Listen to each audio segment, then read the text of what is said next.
नमस्ते बच्चों, कक्षा 9 विषय विज्ञान और लेसन है दूसरा। इसका अपना लास्ट जो भाग है वो अपने करते हैं यौगिका।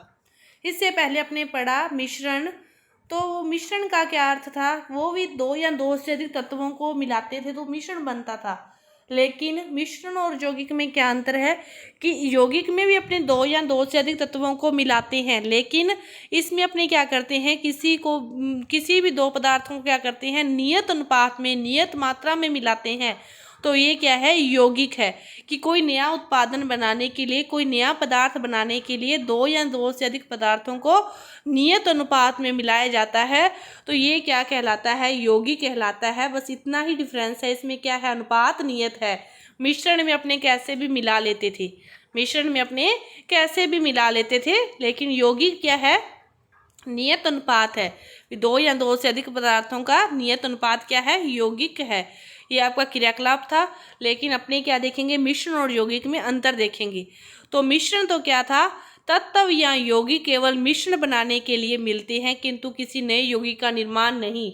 अपने चीनी को लिया, नमक को लिया, मिला दिया, कोई भी नया पदार्थ नहीं बना। लेकिन वो क्या है, मिश्रण तो है, मतलब दो या दो से अधिक पदार्थों को मिलाते हैं तो कोई नया पदार्थ नहीं बनता, कोई नया यौगिक नहीं बनता, तो वो क्या है, मिश्रण है।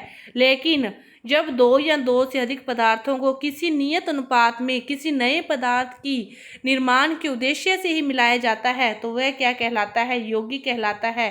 किसी नए पदार्थ के उद्देश्य से जब इसको मिलाया जाता है तो ये क्या कहलाता है, यौगिक कहलाता है। मिश्रण का संघटक क्या है, परिवर्तनीय होता है। वो अपनी मर्जी पर है। अपने एक बार जैसे एक चम्मच चीनी और एक चम्मच नमक मिला दिया, दूसरी बार आप क्या करो, 3 चम्मच नमक में 1 चम्मच चीनी मिला दो, क्या होगा, पहले भी कोई पदार्थ नहीं बना था नया, दूसरी बार भी कोई नया पदार्थ नहीं बनेगा। लेकिन मिश्रण का जो घटक है, यौगिक का जो घटक है, वो क्या होगा, स्थायी होगा।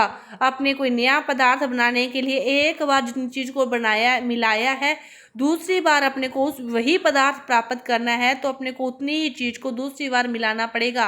तो इसका घटक क्या होता है, स्थायी होता है।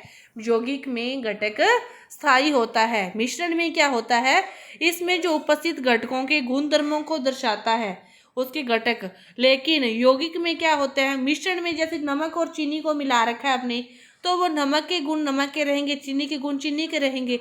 यौगिक में क्या होता है कि जब नया पदार्थ बन जाता है तो उसके जो गुण हैं वो चेंज हो जाते हैं, वो पूरी तरह से अलग हो जाते हैं, और वो पूरी तरह से जो गुण है वो नए पदार्थ के ही उसमें आ जाते हैं। पुराने पदार्थों के जो मिलाने से नया पदार्थ बन गया तो गुण भी क्या आ जाएंगे, नए पदार्थ के आ जाएंगे, तो वह क्या है, यौगिक है। मिश्रण में क्या होता है, घटकों को भौतिक विधियों द्वारा सुगमता से पृथक किया जा सकता है। कोई भी विधि के द्वारा अपने इसको अलग कर सकते हैं, लेकिन यौगिक में अपने उसको केवल रासायनिक या वैद्युत रासायनिक प्रतिक्रिया के द्वारा ही इसको अलग कर सकते हैं, भौतिक विधियों के द्वारा इसको अलग नहीं कर सकते। तो मिश्रण का गुण क्या होता है, उन मिले हुए तत्वों के गुण के समान होता है। यौगिक का संगठन पूरे पदार्थ में समान होता है। उसकी यौगिक की जो बनावट है, रंग है, वो भी सभी स्थानों पर समान रहता है। तो ये था आपका मिश्रण और यौगिक। सबसे पहले पदार्थ के बारे में अपने पढ़ा पिछले चैप्टर में। पदार्थ को 3 भागों में बांटा, ठोस, द्रव, गैस, और इस ठोस द्रव गैस को आगे 2 भागों में बांट दिया, शुद्ध और अशुद्ध। अशुद्ध को नाम दे दिया मिश्रण का, और मिश्रण को आगे 2 भागों में बांट दिया, समांगी और विषमांगी। समांगी क्या होते हैं, समान घटक होते हैं, और विषमांगी असमान घटक। समांगी के जो उदाहरण हैं, जल में चीनी का घोल, जल में नमक का घोल, जल में अल्कोहल का घोल आदि। और विषमांगी के उदाहरण है बालू तथा नमक, चीनी, नमक, लकड़ी, रकत, किसी का भी मिश्रण विषमांगी कहलाता है। शुद्ध पदार्थ को आगे 2 भागों में बांट दिया, तत्व और यौगिक।